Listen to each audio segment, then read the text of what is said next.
It was a fortnight later, when after various stoppages on the way north, we sailed down across Golden Bay towards Wakatu. Mindful of my conclusion that Tiki had unknowingly divulged our plans to Kazadal, I kept it to myself, but argued with Gray that it would be better to land on the western side of Tasman Bay, proceed to Temakawawa's Pa, and thence to the tableland. Gray fell in with this proposal, and accordingly we passed down the coast, round Separation Point, and were landed at the mouth of the river above which the Pa stood. It was a clear, quiet morning when the boat took us in from the ship. Dreamer Gray, the brim of his buff bush hat drawn over his eyes to keep off the glare of the early sun, sat in the stern dreaming, not of a forgotten past, but of the possibilities of the near future. He flicked the ash quietly from his cigar. It fell with a hiss into the smooth water and drifted astern. "There is the Pa, look," said Crystal, touching his arm with one hand, while with the other she pointed to the ridge of the cliff a mile away on the coast. I followed the direction of her finger and saw, standing against a thin fleecy white cloud with a strip of summer blue beneath it, the palisading of Temakawawa's Pa. "It is a good omen," I said merrily, turning towards them. "There is the Pa, there is the fleecy cloud beyond it, and there in the further distance is the clear blue sky."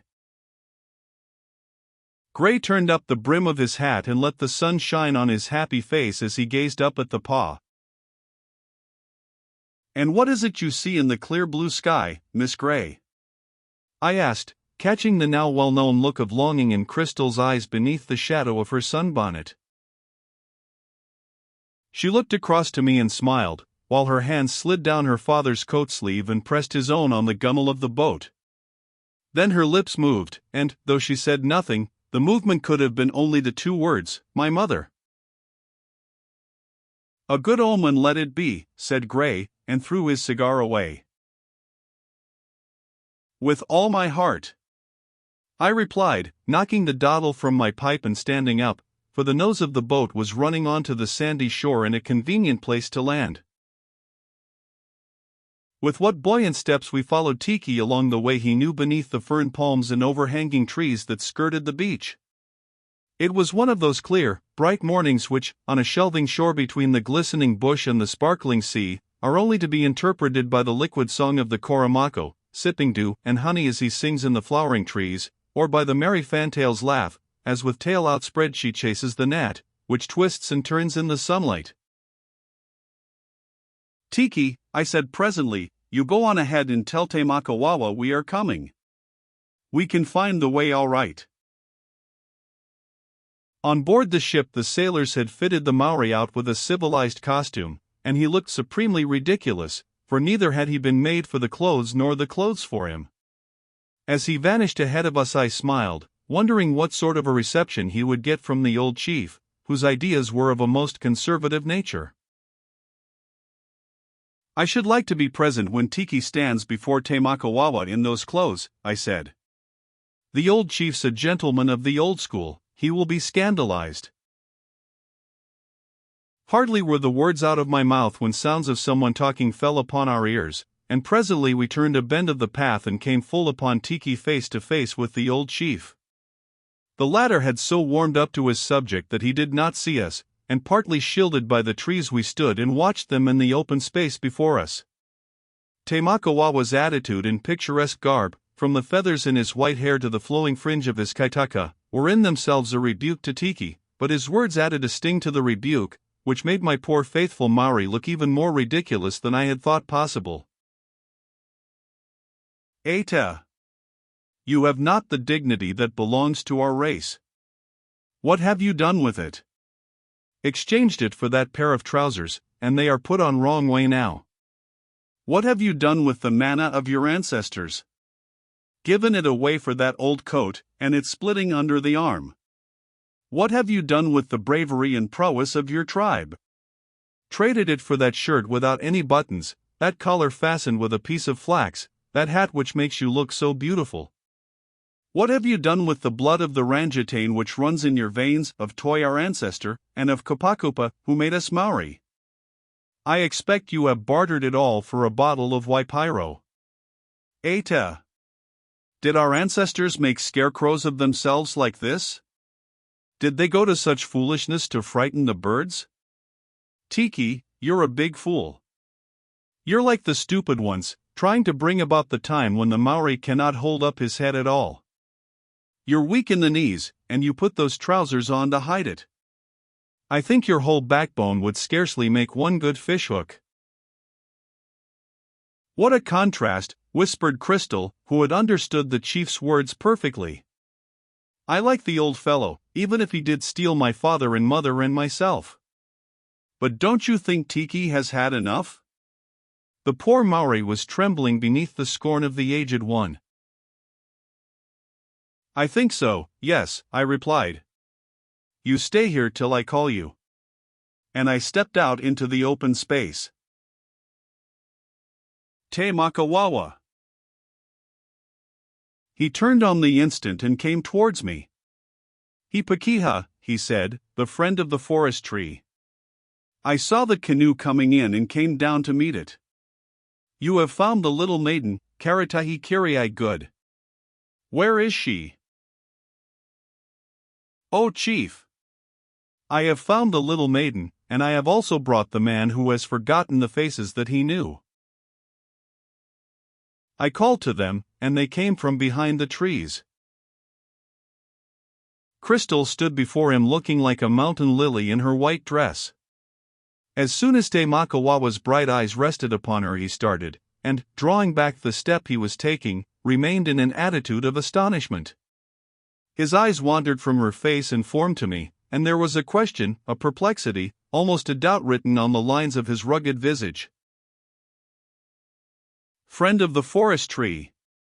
Is this wild white swan, such as a man sees once in a lifetime, the little maiden, or have you deceived me? The friend of the forest tree does not deceive, said Crystal, before I could speak. If you are Te Makawawa, I am the little maiden of many moons ago whom you carried on your shoulder. Do you not remember the haitiki round my neck, and the little kaitaka of kiwi feathers I wore? See? My black eyes and hair. Do you not remember them? She threw off her sunbonnet as she spoke, and stood facing him, as if half conscious of her sculpture's loveliness. The question, the perplexity, the almost doubt deepened upon his face. Ada, he said, turning to Gray, is this your daughter with the eyes and hair of ancient night? Speak, O man who has forgotten, does Te Makawawa dream in the daytime? Gray, knowing nothing of the language, turned to me and we spoke together, while the chief gazed long at Crystal. O chief, I said at length, the man who has forgotten says this is the little maiden left by Tiki in his hut while he slept. But why do you doubt my word, O Tohunga? Do you think the little white children of the mist have changed the child? Kahikatea and his friend have ever spoken the truth to you. I do not doubt, he replied quietly, showing me his palm. These last days are full of dreams to me. My eyes are growing dim, and I see strange things against the setting sun. O people of the great tribe, take no heed of an old man's dreams. Tiki. He turned to the be-trousered one with a return of his indignation, hasten to the paw and bid them prepare a feast, and tell my maidens that a mountain lily will take root among them. Go, O Tiki, and tell them not to waste their time in laughing at a man who was once a warrior, with the blood of the Te Nui Irengi in his veins, but is now a thing that has been hatched from an egg like a bird. Tiki did not wait for the point of this piece of satire. He and his trousers vanished in all haste, and Te Makawawa, bidding us follow, strode before in silence. What a lordly savage, said Gray, as we followed on, but why did he seem so startled at the sight of my daughter? He seemed to doubt my identity, said Crystal. Perhaps it was his way of demanding proof, I suggested, but I could not conceal from myself that there was something to be cleared up in his strange behavior. When we reached the paw on the high cliff, Gray and I were allotted a house to ourselves, while Crystal was handed over by Te Makawawa to the charge of the maidens of highest rank, who were forcible in their expressions of joy when they found she could speak their own tongue. I caught sight of her standing among a little group, like a fair white queen among her dusky maidens. I saw by the gestures of the Maori girls that they were asking her to let down her hair. She hesitated a moment, then, withdrawing the pins, let it fall and shook the long, heavy masses out over her shoulders, till they rippled down almost to her knees. Loud cries of admiration came from the girls as they took up the loosened tresses in their hands and stroked and patted them tenderly, likening them to the undulating seaweed called rimu rihaya, long, shining, glistening, and again to the darkness of the furthest caves, where the winds were bound by Maui. Thus they lifted it up and stroked and talked to it, while it awoke their simple hearts to poetry. Then, as Crystal gathered it all together again and fastened it up, they stood wide-eyed, with many expressions of wonder that Pakeha women should do this strange thing. As a result of a private talk with the old chief, I learnt that Ngaraki had paid him a visit some days before, and had told him strange things. The great Tohungas of the earth had spoken to him, saying that the return of Hinori was near, and that he must lay the foundations of a new priesthood in the temple, and gather the tribes upon the tableland. Messages had been sent to many tribes, and some had already settled upon the high plain under the rule of Ngaraki. Tamakawawa assured me they were gathered for peace, and not for war. Within the space of a few days his own tribe would journey on to the Great Tapu. "And what is your plan for restoring Karatahi Kirai to her mother?" I asked.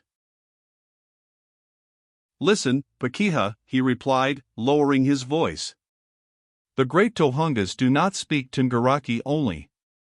I too have heard their words when all the world was dark and still. I will guide you and the maiden, and the man who has forgotten to the white cave where the woman still lives. But I would not meet the eye of Ngaraki, for he is fierce and terrible, and I could not explain this thing to him. Because of these things, friend, we must wait until Ngaraki goes into the islands of the south to gather together the men to whom he will teach the ancient wisdom. That will be on the morning after the full moon, for you must know, O son, that an ancient rite of the temple requires the presence of the priest on the night when the moon is full. We shall set out then on the third day from this, so that we shall reach the tableland as Ngaraki leaves it." I agreed to this plan, and it was settled. In the meantime it occurred to me that, unknown to Crystal, I might take a journey to the hut of Kahekatea. Accordingly, early on the following day, I set out and arrived at the hut just as my friend was preparing for a journey.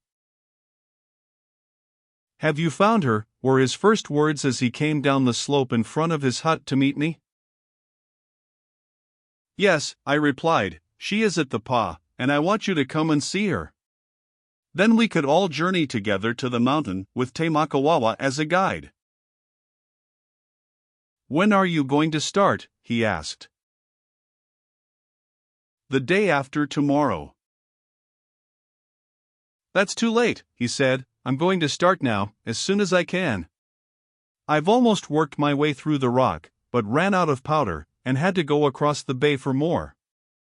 The look in his eyes was far away and abstracted as he added, "It's a strange undertaking, Warnock, and it is a strange madness that has laid hold of me, but there's method in it, and I mean to see that perfect face and form again." I saw that the desire of the poet for the symbol of his dreams was still strong within him, but nevertheless, I fulfilled the object of my visit. "If you wish to see a perfect face and form," I said, "come back to the pa with me. I cannot imagine anyone more perfect than Crystal Gray. Come back and let us all go together. The way of the fish is easier than the way of the spider. My dear Kahekatea, long solitude has made dreams and visions too real to you." "I know it, Warnock, I know it," he said fiercely. "I am as mad as a mystic in this one thing, and yet there's a meaning in it, a grand meaning."